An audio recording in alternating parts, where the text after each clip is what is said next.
todas as coisas cooperam para o bem daqueles que amam a Deus. E quando a gente vê a mão de Deus, né, agir, a gente vê que tudo se conecta, que tudo Deus estava planejando desde o começo. Irmãos, a gente acabou de ouvir também a proclamação da segunda mensagem angélica. Amém? Amém. Que a irmã acabou de proclamar. E é interessante porque essa mensagem, assim como as outras 3 mensagens angélicas de Apocalipse 14, não estão distantes de nós. Elas fazem parte da nossa identidade como povo adventista e da nossa missão. Por isso que a irmã veio aqui vestida de anjo. Mas é para nós, seres humanos, apregoarmos essa mensagem. Né? E é uma ótima ilustração e representação daquilo que nós temos que fazer. Mas o irmão passou para mim um tema, né, pré-selecionado, que eu estava olhando ali os dias. Cada dia tem o seu tema em relação às 3 mensagens angélicas. E o meu tema ficou com a segunda mensagem angélica, né? E o que elas têm a ver, se relaciona com a primeira mensagem angélica. Mas antes de começar a falar com os irmãos sobre esse assunto, eu gostaria de fazer mais uma oração, pedir o auxílio do Senhor e do Espírito Santo. Oremos. Pai querido, em nome de Jesus, nós clamamos a Ti, pedindo perdão pelos nossos pecados e suplicando a intervenção do Teu Santo Espírito para nos guiar toda a verdade da Tua palavra. Por favor, Senhor, revela-nos o que há obscurecido na nossa mente, no nosso coração, nos dê a Tua luz e nos ajuda a compreender a Tua vontade. Amém. Em nome de Jesus, amém. Amém. Bom, aqui a irmãzinha acabou de ler pra gente que a mensagem da segunda voz é: caiu, caiu a grande Babilônia, que tem dado a beber a todas as nações do vinho da fúria da sua prostituição. Então, irmãos, eu vou começar, hoje eu não trouxe slide porque não deu tempo de fazer, mas eu vou começar falando primeiro, né, do que significa mais ou menos essa segunda mensagem e o contexto dela, como ela se relaciona com a primeira.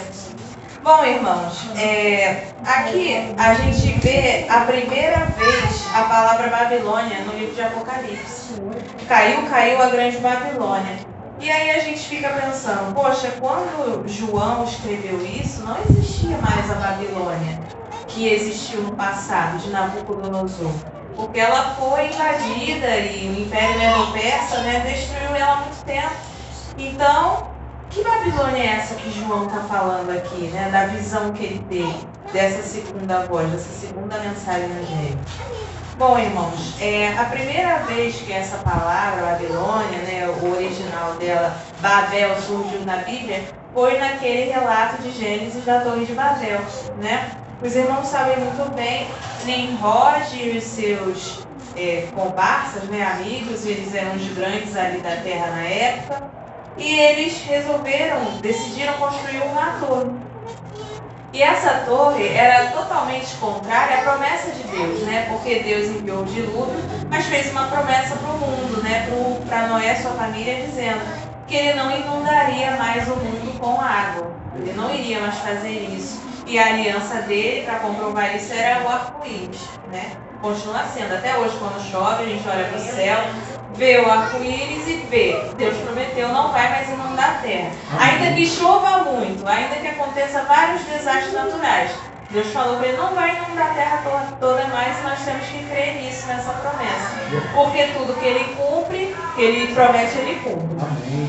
Mas Nimrod, ele praticamente se opôs a essa declaração de Deus, como se ela não fosse verdadeira, como se ela fosse mentira.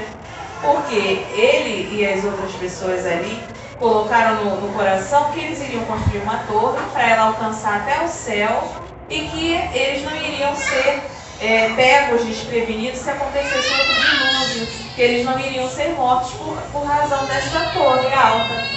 Ou seja, é uma oposição direta à ordem de Deus, né? À palavra de Deus. É simplesmente dizer, eu não acredito no que Deus falou e vou seguir a minha própria lei. É mais ou menos isso. a história ali, o contexto, o pano de fundo da Torre de Babel. E lógico, né, que Satanás estava no coração daquelas pessoas. Aí na construção daquela torre ali de Babel, estudiosos também falam que não era apenas uma torre, era um lugar onde eles começaram a implementar vários cultos pagãos e depositar ali os seus deuses. Então, essa torre, ela, além de um edifício comum para fugir, no caso de um próximo dilúvio, era também um lugar que eles faziam adorações a outros deuses, cultuavam outras entidades que, né, nada tem a ver com Deus e não tem poder nenhum. Então, isso acabou virando o quê? Um sistema religioso ali dentro, corrompido, porque traziam doutrinas pagãs totalmente diferentes do que Deus instituiu. E é essa a origem de Babilônia. É isso que quer dizer. Babilônia quer dizer confusão. Porque quando eles estavam terminando de construir a torre e achando que iriam alcançar o céu e, sei lá, encontrar até com Deus, numa afronta direta, Deus confundiu a linguagem deles e cada um saiu dali falando um idioma diferente. E eles não puderam, então, completar o seu intento, porque ninguém entendia um ao outro. E aí separou aqueles que se entendiam, falavam a mesma língua, do outro povo que não, e cada um foi migrando para um local diferente e o povo foi se separando. Foi assim que Deus separou, na sua infinita sabedoria, aquele intento. Então a gente já entende que Babilônia tem a ver com religião, tem a ver com engano e com uma oposição direta a Deus. A gente também vê Babilônia no Apocalipse, no capítulo 17, que fala, né, de uma mulher que ela é vestida de púrpura, que ela está embriagada e ela é intitulada da Grande Babilônia, mãe de todas as meretrizes da terra. Ela tem esse nome. E a gente sabe que em Apocalipse, algumas palavras são simbólicas, elas não significam aquilo que realmente elas expressam, né? Mulher em Apocalipse significa igreja. Então, a gente já entende aqui que, no caso, ao invés de Babilônia, a gente pode substituir. Caiu a grande igreja, que tem dado a beber a todas as nações do vinho da fúria da sua prostituição. Irmãos, a mulher de Apocalipse 17, que é essa igreja que se corrompeu, ela já foi uma mulher ou uma igreja que não era corrompida. Ela é a igreja de Apocalipse 12. A virgem, né, vestida de sol, que tinha aquelas estrelas na cabeça, que ela estava esperando um filho. E o que a gente entende disso? Que a igreja, quando surgiu com Jesus no fundamento, né, e os apóstolos, a igreja primitiva, ela era de fato pura, porque ela tinha a pura doutrina que Cristo passou para os apóstolos, né? Só que aí, ao passar do tempo, tiveram as perseguições à igreja e, infelizmente, a igreja começou a fazer algumas concessões por causa das perseguições. Muitos viraram mártires, né? Arriscaram tudo, deram a sua vida na pregação do evangelho, mas outros acabaram não cedendo, né, às pressões. Muitos morreram no Coliseu, muitos morreram apedrejados, como Estevão, por exemplo. Mas com o passar dos anos, a perseguição ela foi diminuindo porque a igreja ela foi aceitando outros entendimentos, outras doutrinas dentro dela. E aí, pulando bastante a história para a gente ter tempo de falar sobre a relação com a primeira mensagem, a igreja, que era primitiva e era pura, ela se prostituiu, uma prostituição espiritual, porque ela acabou aceitando dentro dela doutrinas pagãs. E essa igreja acabou se tornando, alguns séculos depois, a Igreja Católica Apostólica Romana. Por que Católica Apostólica Romana? Católica porque era para todos, né? Católico significa todos, né? Sem distinção. Apostólica porque era a Igreja dos Apóstolos. E Romana porque tinha as doutrinas romanas ali no meio, que os romanos também podiam se converter e entrar nessa igreja, sem abandonar as suas práticas. E aí eles colocaram várias questões de adoração misturadas, fazendo um tipo de sincretismo religioso, ou seja, você adicionar doutrinas que é a mesma coisa em outra religião, só que lá dentro significa uma coisa diferente, mas é na prática a mesma coisa, né? Como a gente sabe que um santo na Igreja Católica pode significar uma coisa e em um centro de Umbanda ou Candomblé é outra. Isso é sincretismo religioso. E foi o que aconteceu dentro da Igreja Católica. Então eles começaram a trocar o dia de guarda pelo domingo, por causa do Deus Sol que eles adoravam. Mas aí a desculpa para trazer, para ficar mais cristão, foi porque Jesus ressuscitou no domingo. Mas isso não tem na Bíblia, né? Que Deus mudou o dia dele por causa da ressurreição. Mas aí foi acontecendo isso, aí a igreja acabou se prostituindo. E João teve essa visão futura do que iria se tornar a igreja, né? Que era original, era pura e mantinha a doutrina de Cristo. Porém, Deus, ao longo do tempo, das eras, a gente pode ver ao longo de toda a Bíblia, sempre teve um povo separado, um povo remanescente, que não aceitava outro tipo de doutrina se não fosse a doutrina de Cristo. Isso sempre aconteceu ao longo da história, né? Noé e sua família foi um tipo de povo remanescente, Abraão foi um tipo de povo remanescente, né? Todos aqueles que se recusavam a fazer o que os pagãos faziam, né, ao redor. E essa mensagem, já que a gente entendeu o que é Babilônia, que é a igreja prostituída, que aceita doutrinas que não são a doutrina de Cristo, essa grande Babilônia, em Apocalipse 17, ela tem suas filhas. Que você pode ler muito bem lá. A grande Babilônia, mãe de todas as meretrizes da terra. Ou seja, por que meretrizes? Porque suas filhas também são prostituídas. E filhas denota o quê? Que são mulheres também. E como eu falei, mulheres são igrejas em Apocalipse. Então, essa grande Babilônia, ou seja, esse grande sistema religioso corrompido, é a mãe, no caso, o chefe, de outras igrejas que se corromperam. Por quê? Essas outras igrejas são igrejas que, em determinado momento da história, elas começaram a protestar contra o catolicismo, com a reforma protestante. As pessoas voltaram à Bíblia e começaram a ver, porque na época ninguém tinha acesso à Bíblia, né? Só os padres, os cardeais, os bispos, e eles tinham a Bíblia em latim. E era uma linguagem completamente diferente do povo também. Então, ninguém sabia ler, não tinha instrução, não tinha acesso à Bíblia. Era caríssimo. Os livros não eram impressos como a gente tem hoje, não existia imprensa, era tudo escrito à mão. Então, só a nobreza tinha livros. E poucos exemplares. E a Bíblia, então, era o mais caro de todos. Então, era uma coisa exclusiva da Igreja Católica. Entende como ela... Porque ela é prostituída? Ela tirou a palavra de Deus, o acesso do povo.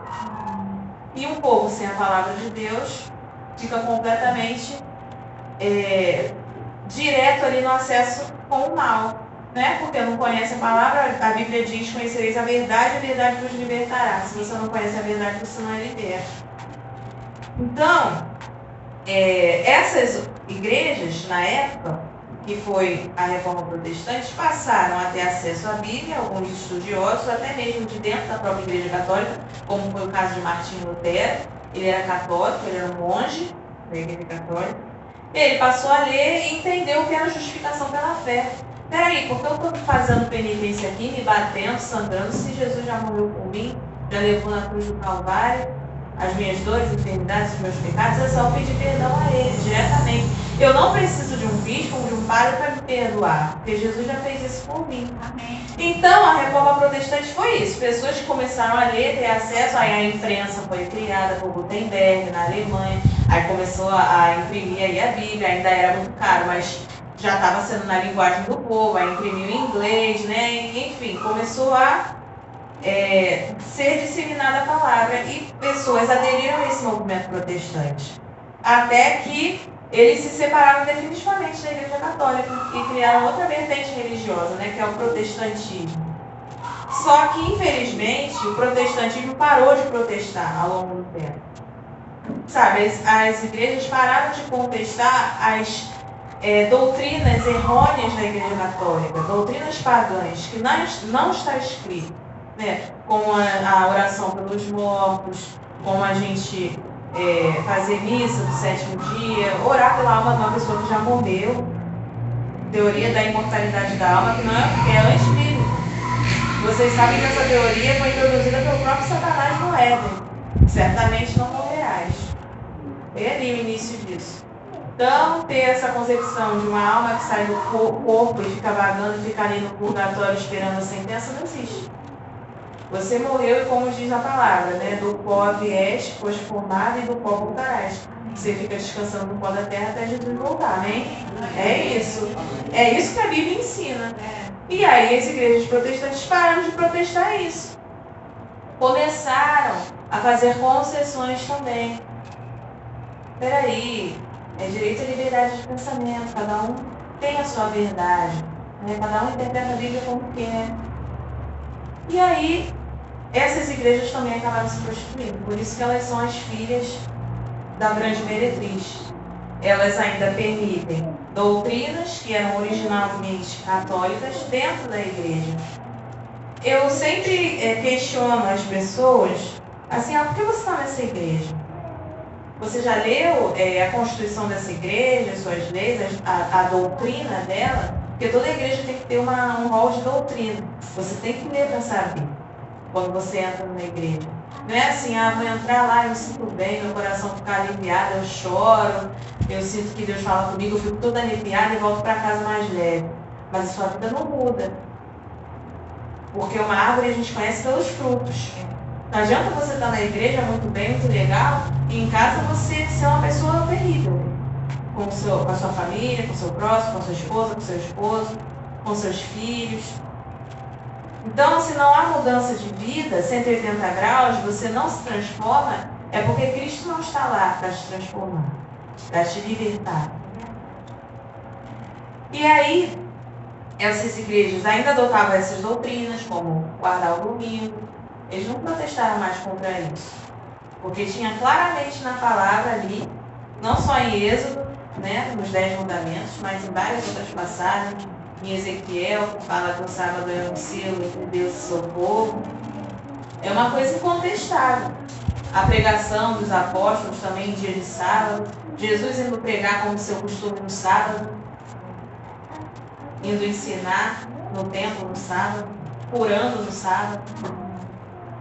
E é porque a gente tem uma ideia completamente errônea de guardar mandamentos, como se fosse uma opressão. E isso é por causa de quê? Da Grande Babilônia, da Igreja Católica.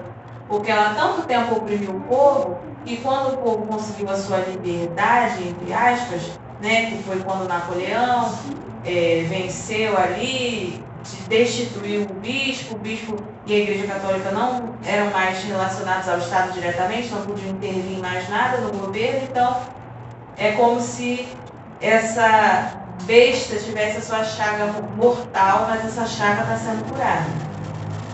Infelizmente, essa instituição religiosa vai exercer o mesmo poder que ela exerceu no passado ou até mais, pior.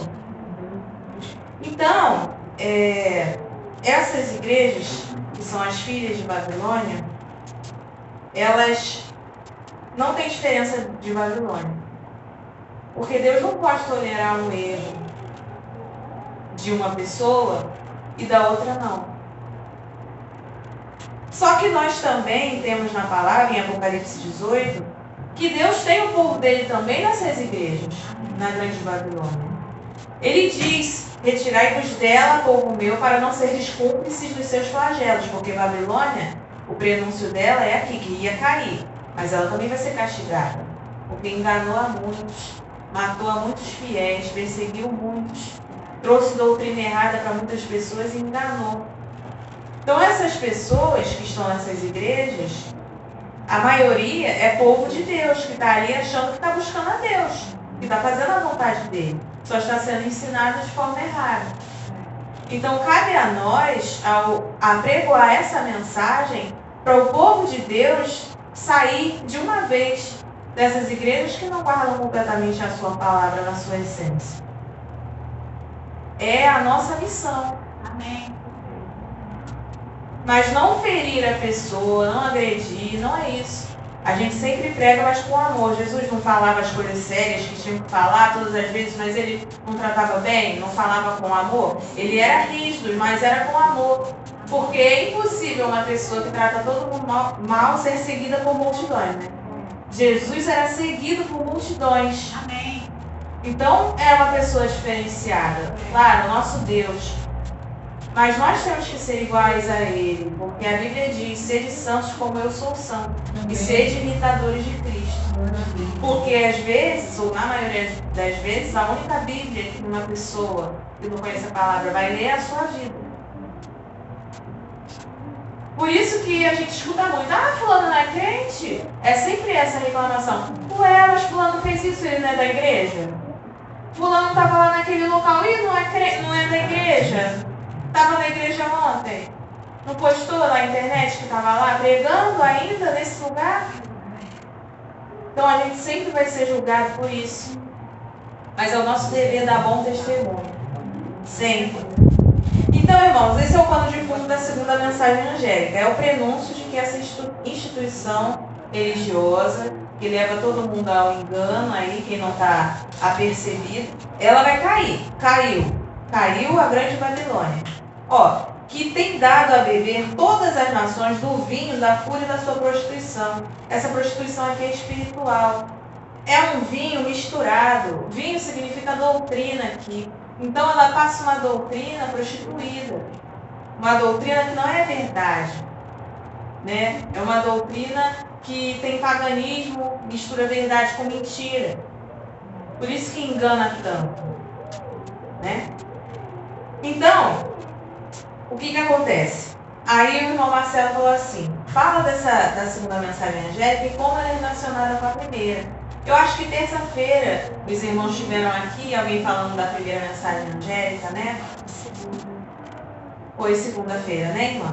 Então, os irmãos sabem que de 1840 a 1844, teve um movimento muito forte, principalmente nos Estados Unidos, chamado Movimento Adventista, ou do Advento, que foi necessariamente esse momento ali da história que a primeira e a segunda mensagem angélica foi apregoada. Mesmo que eles não tenham tido consciência disso naquele momento. Mas eles pregaram a primeira e a segunda mensagem angélica. Por quê? Porque eles estavam ali falando sobre o juízo de Deus iminente.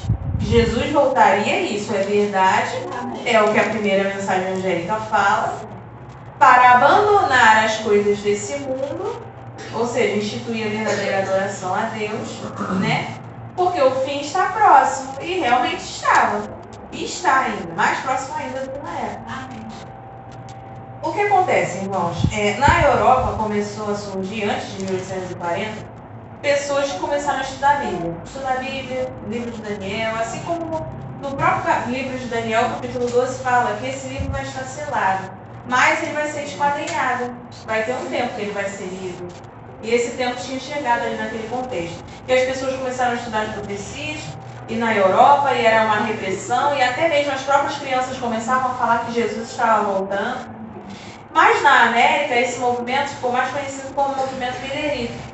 Guilherme Miller, ele era uma pessoa simples, né, humilde ali do campo, mas ele recebeu essa mensagem.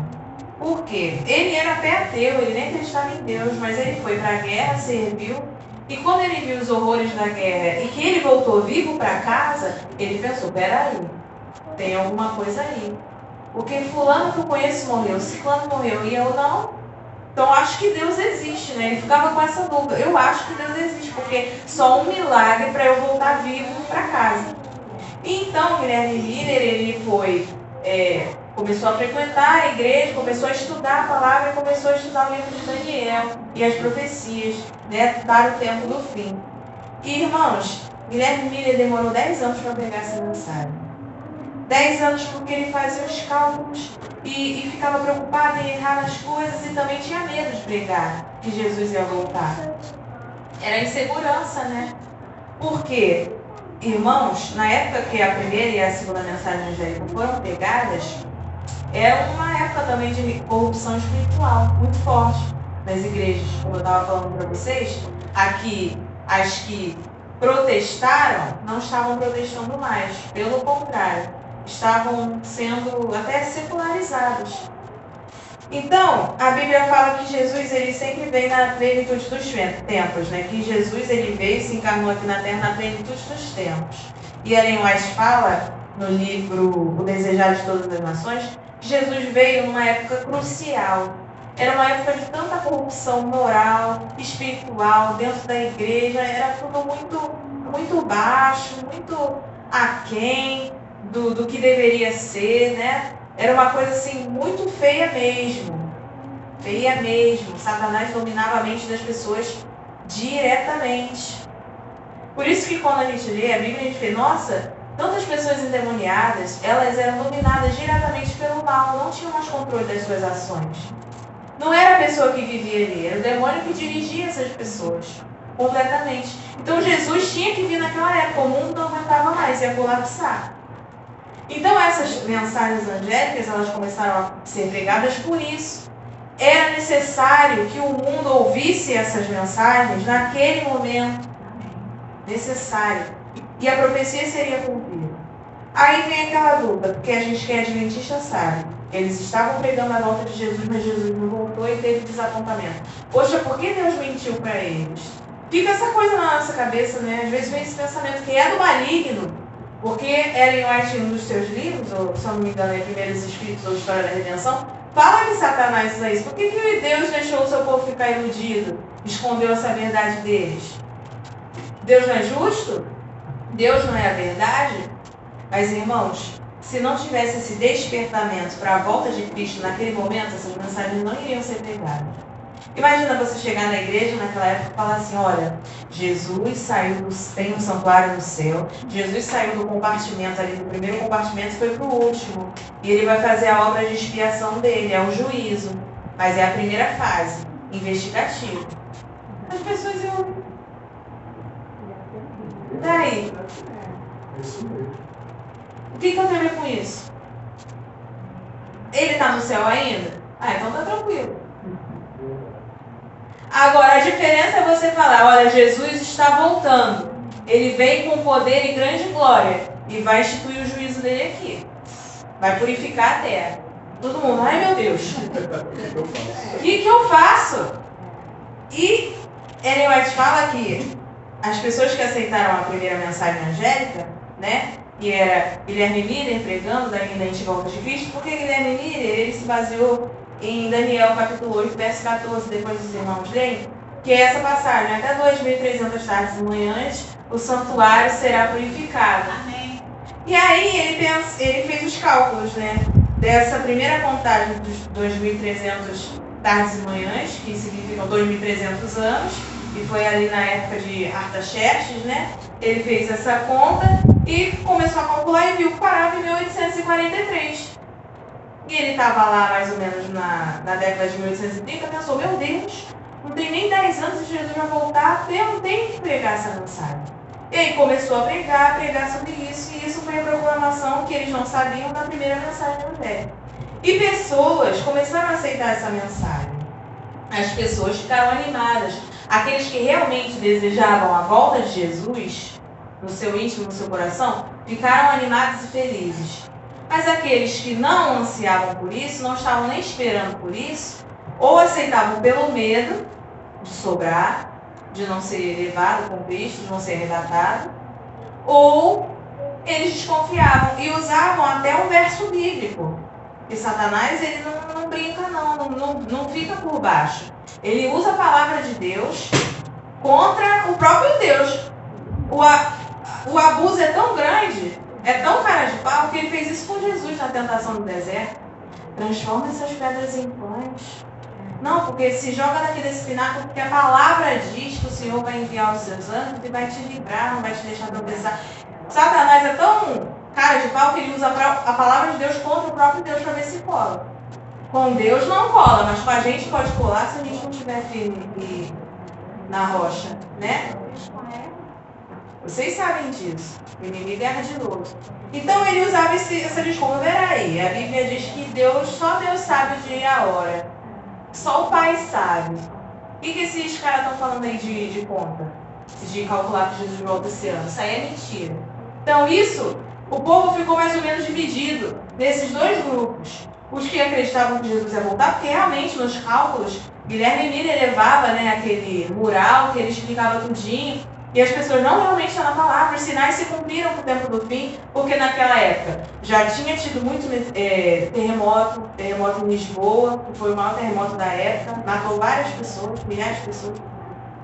Teve também aquele episódio da chuva de estrelas nos Estados Unidos, e também teve aquele episódio daquele eclipse que a lua ficou parecendo lua de sangue. Então, todos esses eventos já tinham acontecido. Se você for em Mateus 24, Jesus fala desses 3 eventos e fala, aí eu vou voltar, minha volta está próxima. Então, as pessoas, não, realmente, Jesus vai voltar. É isso, vamos nos preparar. E as pessoas começaram a se preparar. Vamos vender esse terreno? Não, porque no céu eu não vou precisar disso, não vou precisar de casa, não vou precisar de carroça, não vou precisar de dinheiro. Então, eles tiravam tudo. Ah, irmão, você está pregando? Toma aqui meu dinheiro para te patrocinar para a sua viagem.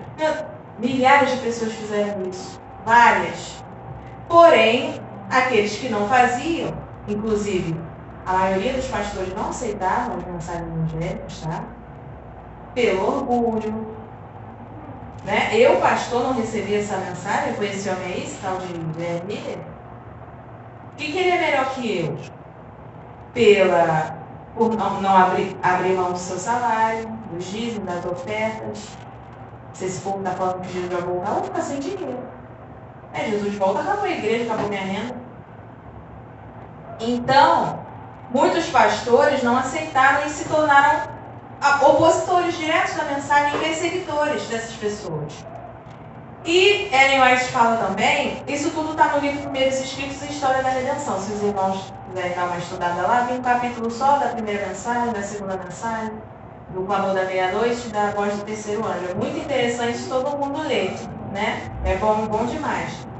Então, Ellen White fala que essas pessoas eram perseguidas, o pessoal ficava rindo, já fazendo chacota, deboche. Jesus vai voltar? É isso aí mesmo. Como acontecia com Noé. Ninguém acreditava que ia ter o dilúvio, porque nunca tinha chovido. Nunca. Desde que Deus criou o mundo e falou para Noé, constrói essa arca aí, que Noé também levou dezenas de anos construindo, e era que todos aqueles anos com chacota. Nunca choveu, só cai garoa, sai daí, para com isso.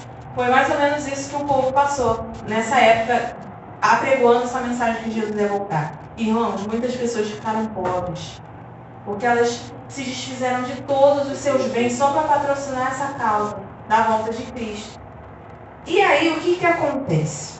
O ano de 1843 chega e Jesus não volta. Aí a gente tem o que a gente estuda, né?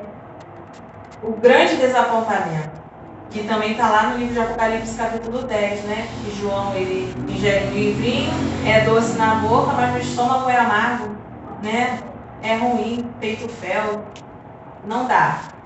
Foi o que aconteceu com eles. Jesus voltar era doce, é maravilhoso. Nossa, que maravilha de mensagem, meus problemas vão acabar, eu não vou mais ficar doente, eu não tenho mais dívidas, né? Eu vou ficar bem, vou pro céu, ficar direto com Jesus aí, olha que maravilha. Mas quando Jesus não voltou, foi a decepção. Aí veio dívida, conta para pagar, não tinha mais dinheiro, porque vendeu tudo para a causa do Evangelho. As pessoas, isso desestimulou muito as pessoas. E várias pessoas debandaram do movimento. Aí as que não estavam com a fé firmada, as que tinham medo só da volta de Jesus, logo saíram, se desligaram desse povo e foram para o lado daqueles que debochavam. Imagina só, que coisa triste. Você já conhecendo a pessoa, fazendo parte ali daquele grupo, sai e agora começa a debochar deles. Foi o que aconteceu. Aí, irmãos, a gente vê que na palavra de Deus, a primeira mensagem angélica, o anjo, ele apregoa e a voz é em grande voz. Só que na segunda mensagem angélica só fala que seguiu o outro anjo dizendo, mas não fala em grande voz. Por quê? Porque eles ficaram desapontados. Então eles receberam a segunda mensagem angélica, mas no sentido diferente da primeira, porque na primeira foi uma leva, né? Ih, Jesus vai voltar, Jesus vai voltar, Jesus não voltou. Muitos se sentiram aliviados, tá? Jesus não voltou, e não tristes, aliviados. E pai, graças a Deus, não é no meu tempo. Satanás e seus demônios, eles ficavam debochando dos anjos de Deus, falando aí, ó, o professo povo de Deus, agradecido porque Jesus não voltou. Esse povo não te ama, Jesus. É um povo que não te ama aí, ó, morreu à toa.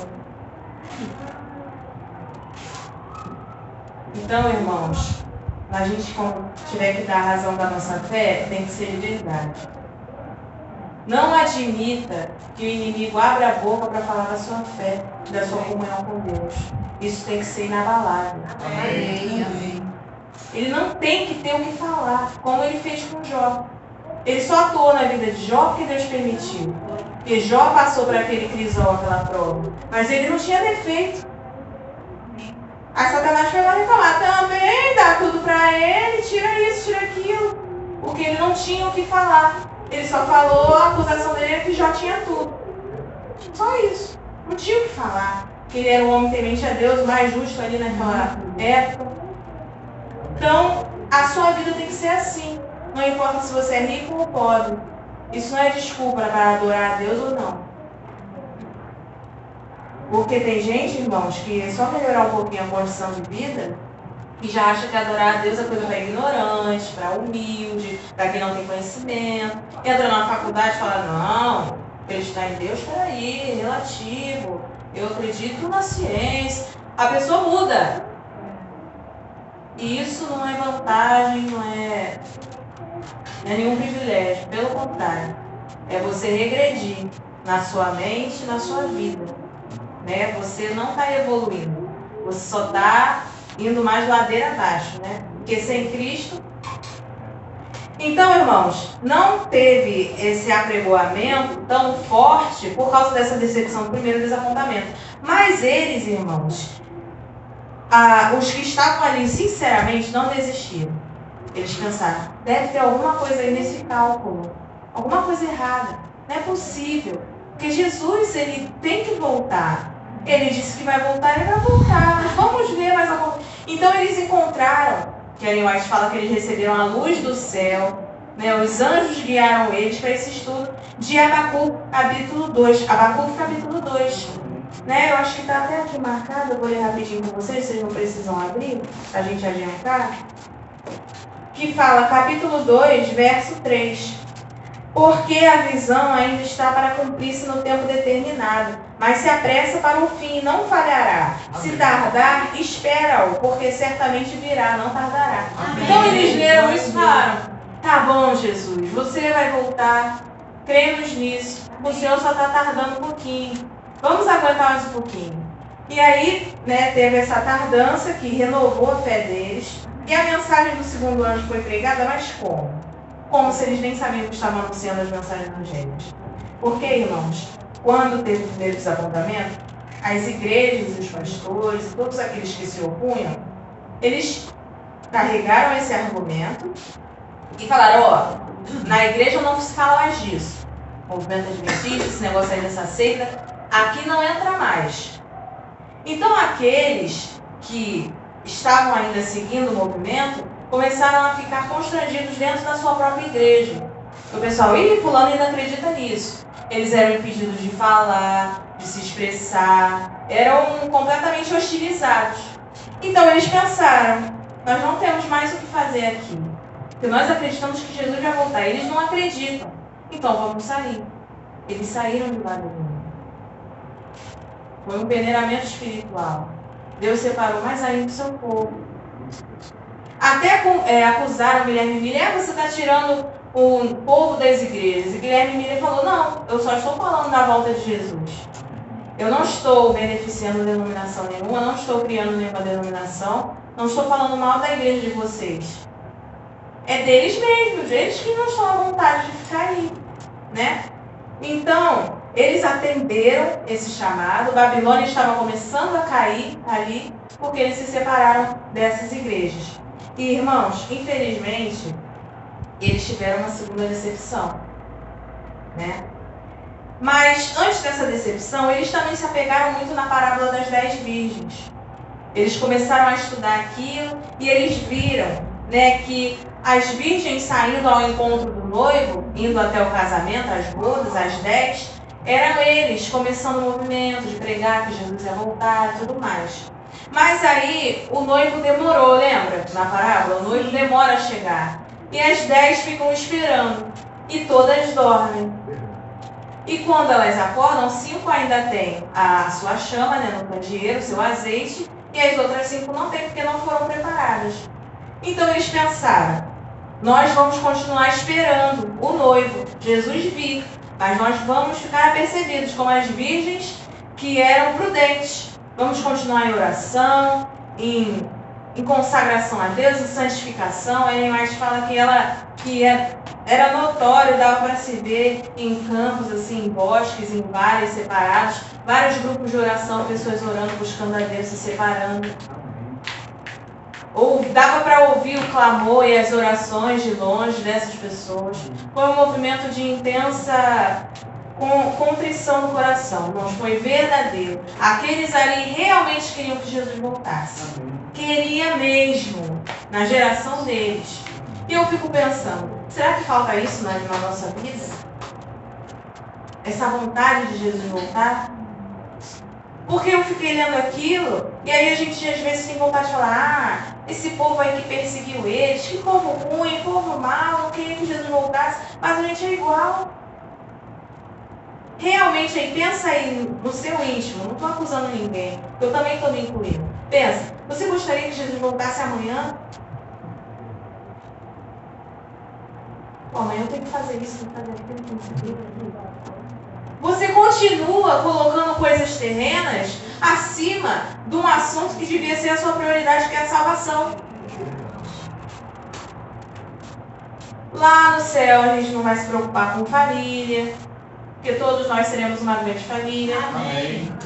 Lá no céu nós não vamos nos preocupar com doença, né? Não vamos nos preocupar com falta de dinheiro, nem com o que a gente vai ter na geladeira no outro dia, nem se o boleto vai conseguir ser pago na data, né? A gente não vai se preocupar com isso. Mas por que a gente ainda fica preso nisso aqui? Então, Ellen White, ela tendo aquelas visões, né, que Deus mostrou para ela, que naquele tempo as pessoas que receberam essas mensagens tinham a luz de Cristo. Algumas, quando receberam a segunda voz, ainda estavam amarradas. Amarradas a quê? Ao tradicionalismo da igreja, à família, né, ao pastor, ou a uma crença, um ensinamento. E essas pessoas que aceitaram essa verdade, a proclamação da segunda mensagem, elas conseguiram finalmente se libertar. Ou seja, a Babilônia caiu para elas. E elas foram para a igreja verdadeira, que nem estava formada ainda. A igreja adventista do sétimo dia ainda não era formada.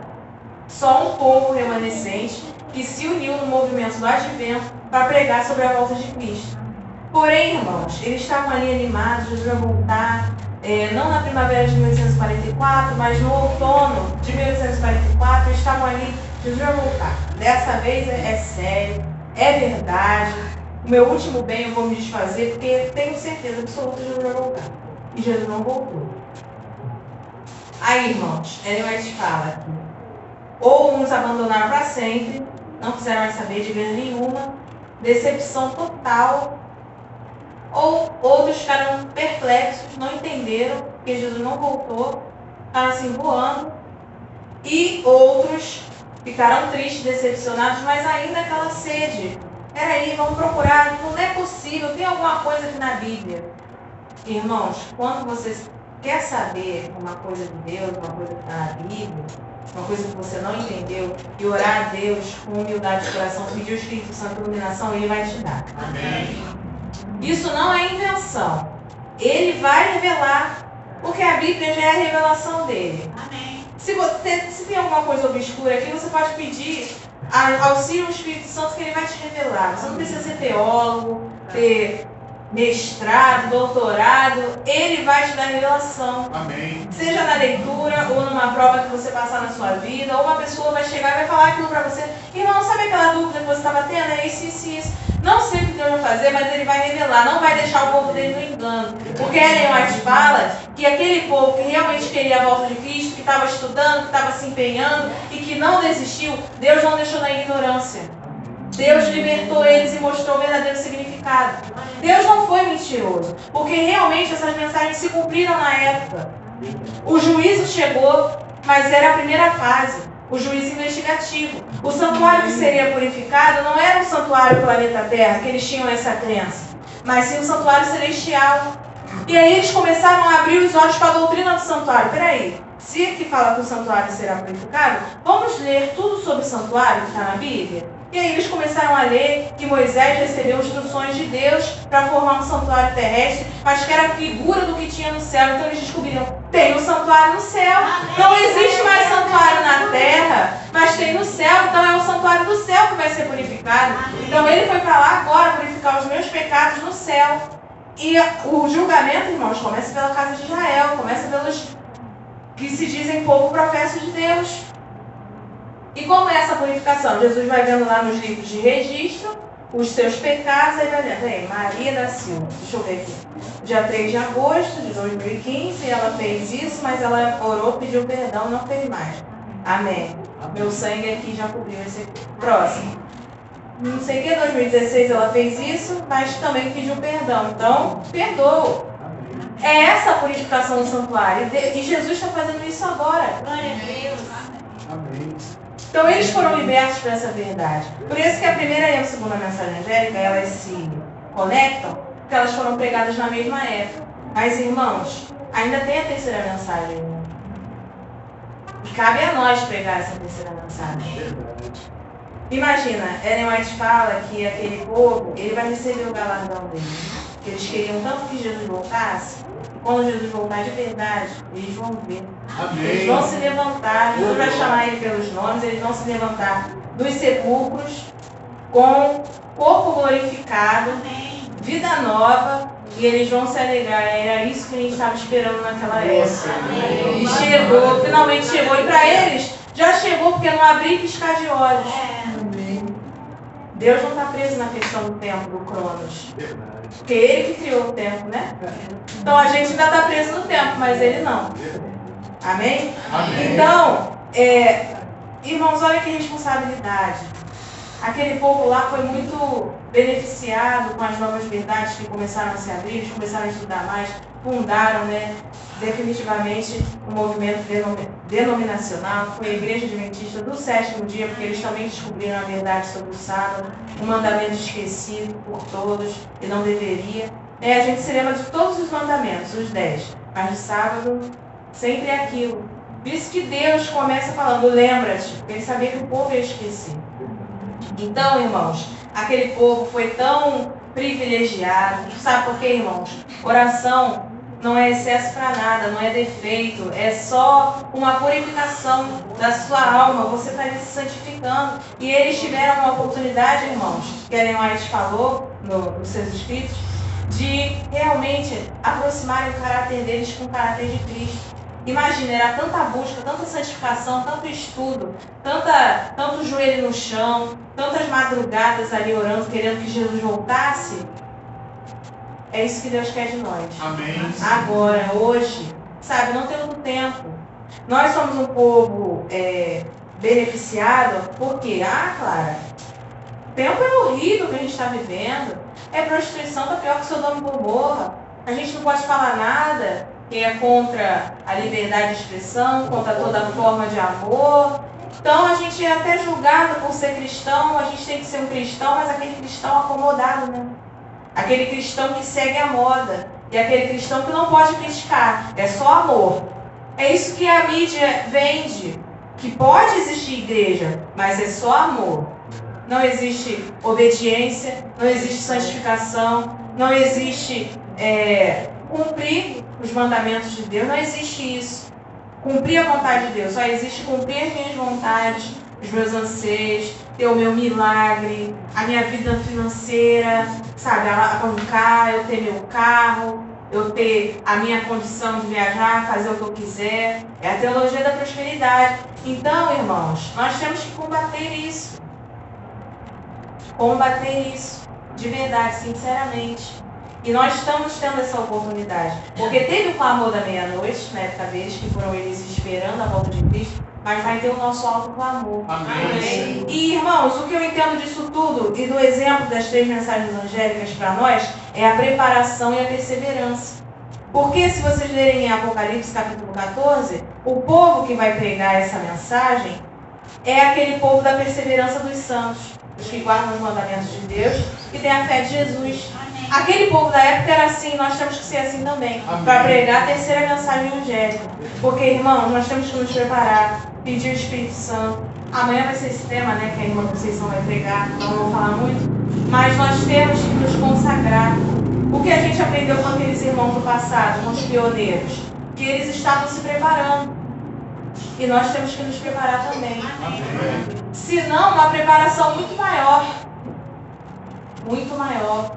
Porque, irmãos, os assaltos que a gente sofre do inimigo hoje são piores do que no passado. Porque no passado ainda estava acontecendo aquele êxodo, né, rural, o povo saindo do campo, indo para as cidades, ainda conhecendo as coisas, não estavam muito habituados, ainda era um povo mais humilde, mais pé no chão. Mas hoje em dia, o que a gente tem de referência? De humildade, né? de sinceridade, de honestidade, onde a palavra valia. Hoje não, hoje tem que assinar um contrato e assinar. Porque a palavra não vale mais nada hoje. Não vale mesmo, não tem validade. Mas na época tinha, a gente já tinha isso, né? Essa decência, de tudo que a gente falar, a gente cumprir. Nossa sociedade está completamente corrompida. Está falida. A instituição da família, que família? Família é o que eu quiser, não o que Deus estabeleceu no Éden. Não é assim que é por aí afora? É assim, está assim. E esse pensamento está nessas igrejas. Está em Babilônia e nas suas filhas meretrizes. É o nosso dever, irmãos, pregar essa mensagem para o povo de Deus que está sendo oprimido nessas igrejas sair. Talvez eles precisam ouvir essa mensagem. É só essa mensagem que vai fazer eles saírem, na verdade. Denunciar a queda de Babilônia. Amém. Aí eles vão ver, não quero estar aqui não. Se aqui não adora a Deus de verdade, eu quero ir para um lugar que adora Ele, porque eu quero adorar a Deus. Amém. Irmãos, vindo para cá, só para fechar, eu vi várias igrejas. Eu moro no Valqueire, vim aqui até Bento Ribeiro, e pelos bairros que eu estava passando, eu vi várias igrejas abertas. Várias denominações. Eu vi lá povo ajoelhado. A porta da igreja fica aberta, dá para ver do lado de dentro. O povo ali ajoelhado. Os obreiros, antes do povo chegar para começar o culto, eles ajoelhados, orando. Pedindo a Deus, quem sabe, a manifestação dele ali. Tem gente que faz parte do povo de Deus. Amém. Só está no lugar errado. E precisa de mim e de você para pregoar essa mensagem. Amém. Porque muitos irmãos vão sair, é profético, tem que sair para fazer parte do nosso povo. Imagine, irmão, preste atenção. Aquele irmãozinho de outra denominação, que eu não vou falar aqui, mas que é acostumado a fazer jejum. O irmão faz jejum todo dia. É jejum 6 horas, já 12 horas. Tem irmão que fica 24 horas de jejum.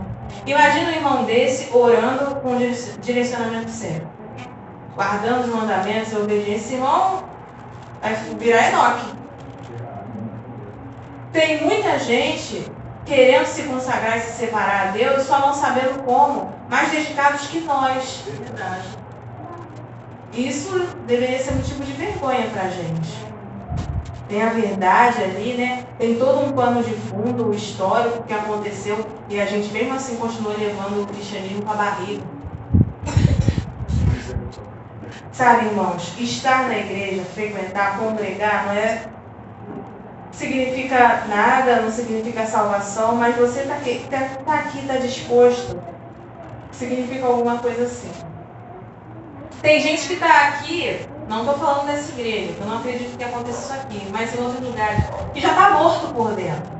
Eu só estou indo ali para cumprir o protocolo. Eu só estou indo ali porque eu tenho cargo, aí se eu não for, a semana de oração fica chato, porque o pessoal vai tirar foto, se eu não estiver ali, a pessoa não vai ver.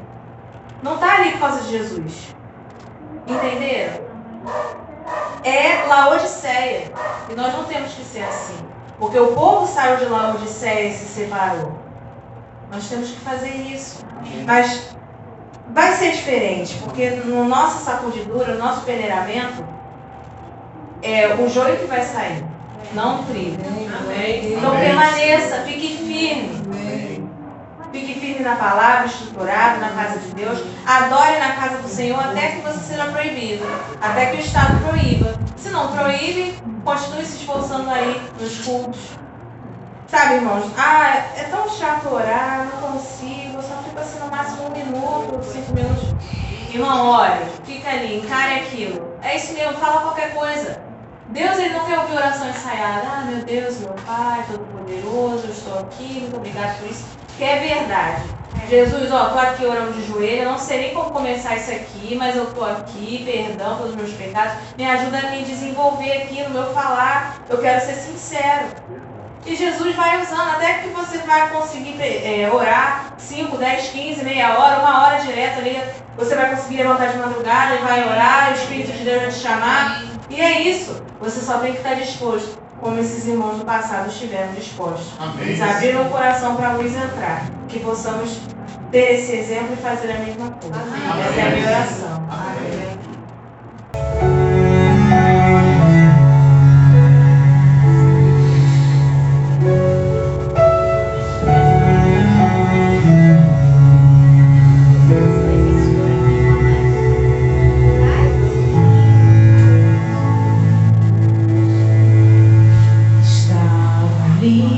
Admirando o céu, tentando imaginar você, vendo a beleza de tua criação, me deu vontade de te ver. Você deve ser tão lindo, o seu rosto tão amável, tão incrível que jamais eu poderia explicar. Se o mar já me extasia, se o céu já me impressiona, o que eu irei sentir quando no céu eu te olhar? Mas eu só sei que meu desejo é ver você. Mas o meu maior desejo é ver você. Enquanto a terra é o meu lar, eu vou viver esperando pra te ver.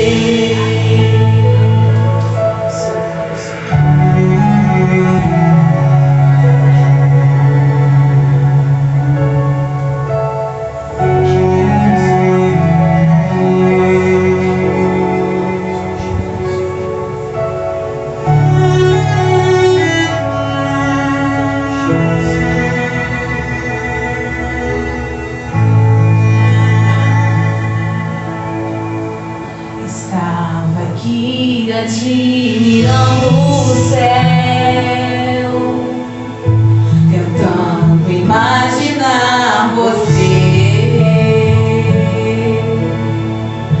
vendo a beleza de tua criação,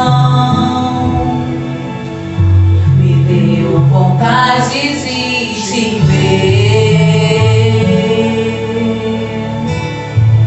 Você deve ser tão lindo, o seu rosto tão amável, tão incrível que jamais eu poderia explicar. Se o mar já me extasia, se o céu já me impressiona, o que eu irei sentir quando no céu eu te olhar? Mas eu só sei que meu desejo é ver você.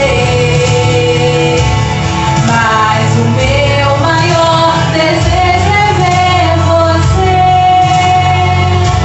Enquanto a terra é o meu lar, eu vou viver esperando pra te ver. Mas eu só sei que meu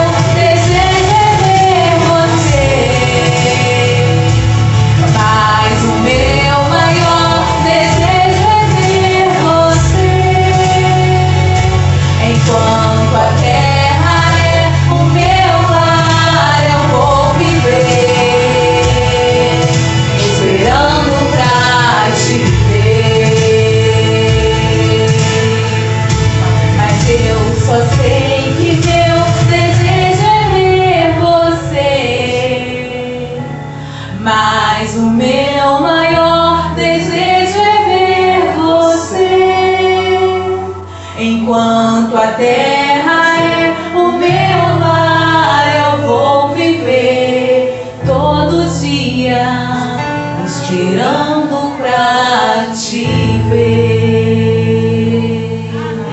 Amém, Senhor.